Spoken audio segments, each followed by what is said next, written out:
आजच्या या व्हिडिओमध्ये आपण TRTI थ्रू MPSCची जी वन टाईम स्टाइपेंड 15,000 मिळणार आहे, तर त्याची अपडेट या ठिकाणी आलेली आहे. तर आपल्याला कशा पद्धतीने जे 15,000 रुपये आहे तर ते मिळणार आहे, तर त्याची जी अपडेट आहे तर ती आपण या ठिकाणी पाहणार आहे. कशा पद्धतीने आपल्याला फॉर्म जो आहे तर तो भरायचा आहे, त्याची संपूर्ण माहिती आपण या व्हिडिओमध्ये पाहणार आहे. तर व्हिडिओ नक्की शेवटपर्यंत बघा आणि चॅनलवर नवीन असाल तर चॅनलला सबस्क्राईब करा. या ठिकाणी आपण TRTIच्या ऑफिशियल वेबसाईटला व्हिजिट केलेली आहे आणि त्यानंतर आपल्याला या ठिकाणी पहिली जी टॅब आहे तर ती या ठिकाणी दिलेली आहे. आपण या ठिकाणी पाहू शकतो MPSC विद्युत अभियांत्रिकी सेवा मुख्य परीक्षा 2025 तयारीकरिता आर्थिक सहाय्य देण्याबाबत योजनेची जी जाहिरात आहे तर ती आलेली आहे. यामध्ये आपल्याला पहिली जी PDF आहे तर त्या ठिकाणी आपल्याला संपूर्ण माहिती दिलेली आहे आणि 2 नंबरची जी अर्ज लिंक आहे तर त्या ठिकाणी आपल्याला ऑनलाईन फॉर्म आहे तर तो भरायचा आहे. पहिल्या ज्या जी PDF आहे तर त्यावरती आपण ओके केल्यावर आपल्याला या ठिकाणी संपूर्ण माहिती आहे तर ती दिलेली आहे. योजनेचे स्वरूप आपल्याला दिलेले आहे, म्हणजेच 15,000 रुपये आहे तर ते एक रक्कम आपल्याला वन टाईम देण्यात येणार आहे स्टाइपेंड. आणि त्यामध्ये आपल्याला पात्रता दिलेली आहे. उमेदवार हा महाराष्ट्र राज्याचा रहिवासी अनुसूचित जमातीचा म्हणजे ST कॅन्डिडेट असावा. त्यानंतर त्याचे जे प्रमाणपत्र आहे, कास्ट असेल किंवा व्हॅलिडिटी असेल तर ते त्या ठिकाणी असणे आवश्यक आहे. त्यानंतर शासकीय सेवेत असणाऱ्या उमेदवारास या योजनेचा लाभ घेता येणार नाही. त्यानंतर 4 नंबरचा मुद्दा आहे 2025 आणि 26 करिता या कार्यालयामार्फत राबविण्यात येणाऱ्या विविध स्पर्धा परीक्षा पूर्व प्रशिक्षण योजनेकरिता अंतिम निवड झालेल्या उमेदवाराच्या योजनेस अपात्र ठरतील. म्हणजे 2025-26मध्ये जर आपण कुठली जी लाभ आहे तर ती घेतलेली असेल तर ते त्या ठिकाणी आपण एलिजिबल नसणार आहे. त्यानंतर 5 नंबरचा मुद्दा आपल्याला दिलेला आहे 2025 आणि 26मध्ये MPSC राज्यसेवा, अभियांत्रिकी सेवा व वनसेवा यापैकी कुठल्याही परीक्षेकरिता प्रोत्साहन सहाय्य योजनेचा लाभ घेतलेला उमेदवार सदर योजनेस अपात्र ठरेल. यामध्ये आपण जर 2025-26मध्ये कुठल्या तरी योजनेचा आपण आर्थिक लाभ घेतला असेल तर त्या ठिकाणी तुम्ही एलिजिबल नसणार आहे. त्यानंतर आपले जे इन्कम आहे तर ते 8 लाखापेक्षा कमी असायला पाहिजे आणि उमेदवार हा 15 एप्रिल रोजी जाहीर झालेल्या MPSC महाराष्ट्र विद्युत अभियांत्रिकी सेवा पूर्व परीक्षा 2025 उत्तीर्ण झालेला असावा. आपल्याला अर्ज करण्यासाठी जी डेट आहे तर ती दिलेली आहे 7/5/2025 पूर्वी ऑनलाईन आपल्याला अर्ज करायचा आहे आणि त्याची लिंक या ठिकाणी आपल्याला दिलेली आहे गुगल फॉर्मची. त्यानंतर आपल्याला डॉक्युमेंट आहे तर ते डोमिसाईल सर्टिफिकेट असेल किंवा कास्ट असेल, कास्ट व्हॅलिडिटी असेल आणि त्यानंतर जी हॉल तिकीट असणार आहेत महाराष्ट्र विद्युत अभियांत्रिकीचे तर ते लागणार आहे. आधार कार्ड असणार आहे आणि इन्कम सर्टिफिकेट वगैरे. आणि त्यानंतर आपल्याला बँक अकाउंटचा जो पासबुक आहे तर तो आपल्याला लागणार आहे.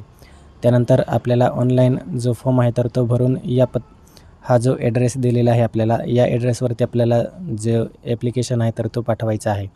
त्यानंतर आपल्याला ऑनलाईन ॲप्लिकेशन करण्यासाठी जी लिंक दिलेली आहे तर त्या लिंकवरती आपल्याला क्लिक करायचं आहे.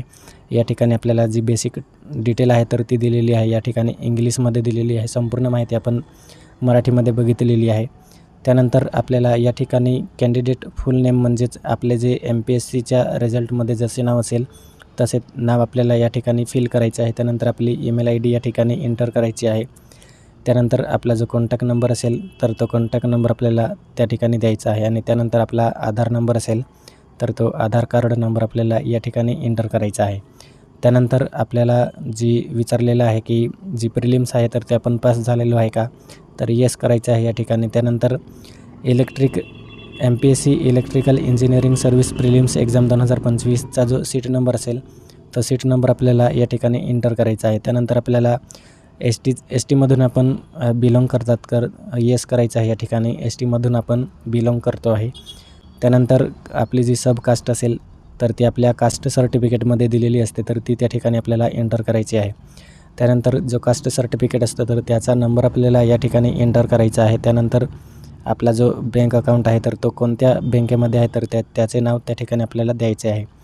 त्यानंतर या ठिकाणी अकाउंट नंबर आहे तर तो आपल्याला द्यायचा आहे. नॅशनलाइज बँक पाहिजे, स्टेट बँक वगैरे आपल्याला त्या ठिकाणी आहे तर ते द्यायचं आहे. त्यानंतर आपल्या बँकेचा जो IFSC कोड असतो आपल्या पासबुकवर दिलेला असतो तर तो IFSC कोड या ठिकाणी आपल्याला एंटर करायचा आहे. त्यानंतर आपल्याला आपला आधार कार्ड असेल तर तो 1 MB आपण त्या ठिकाणी अपलोड करू शकतो PDFमध्ये.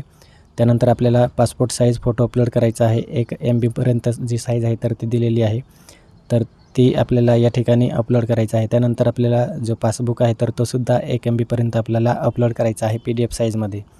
त्यानंतर या ठिकाणी आपल्याला जो कास्ट सर्टिफिकेट आहे तर त्याचे पहिले पेज असेल तर तेच त्या ठिकाणी आपल्याला PDF-मध्ये 1 MB-पर्यंत आपण अपलोड करू शकतो.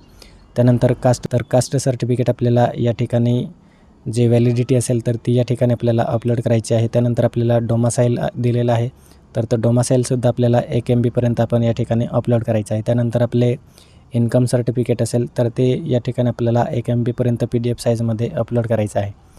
त्यानंतर आपल्याला जे ॲडमिट कार्ड असेल तर ते ॲडमिट कार्ड या ठिकाणी आपल्याला अपलोड करायचं आहे. या ठिकाणी आपल्याला विचारलेलं आहे आपण कुठल्याही म्हणजे TRTI थ्रू ज्या स्पॉन्सर असतात योजना तर त्यांच्यामध्ये आपण लाभ घेतलेला आहे का, तर या ठिकाणी आपल्याला नोंद करायचं आहे.